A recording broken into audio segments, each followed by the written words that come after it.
Hello! This video is about how to fill in a chart like this, how to use the atomic number, mass number, and charge of an atom to figure out how many protons, neutrons, and electrons there are, and also the opposite process, how to use protons, electrons, and neutrons to figure out atomic number, mass number, and charge, and any combination of that puzzle. For starters, we have aluminum, symbol Al, atomic number 13, mass number 27, charge of positive 3. Let's figure out how many protons, electrons, and neutrons there are. We can see on the bottom that the atomic number of an element is the same as its number of protons. So if there are if the atomic number of aluminum is 13, it will have 13 protons. The mass number is based on the number of protons and the number of neutrons. Protons have a mass of 1, neutrons have a mass of 1. Protons are 1, neutrons are 1. So if the mass number is 27 and there are 13 protons, there must be 14 neutrons, because 13 plus 14 makes mass number 27. What about electrons? The charge of an atom is based on the number of protons and the number of electrons, but remember that protons are positive and electrons are negative.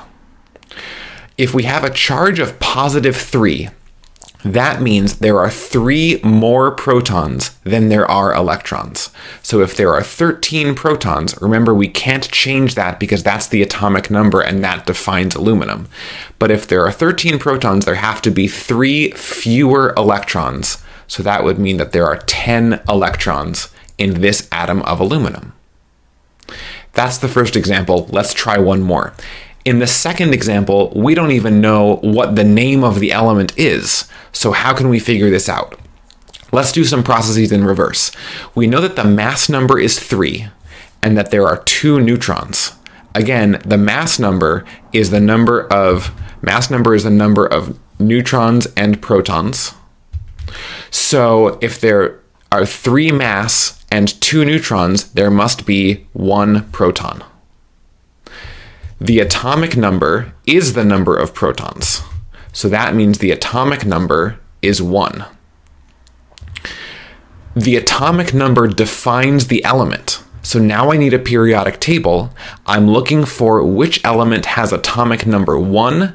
That element is hydrogen. And hydrogen's symbol is capital H. Last thing, I need the charge. Charge is based on protons and electrons. We have 1 proton and 2 electrons. There is 1 more electron than proton, and electrons are negative. So that means this atom will have a charge of -1. And that is how we can use atomic number, mass number, and charge to count the parts of an atom.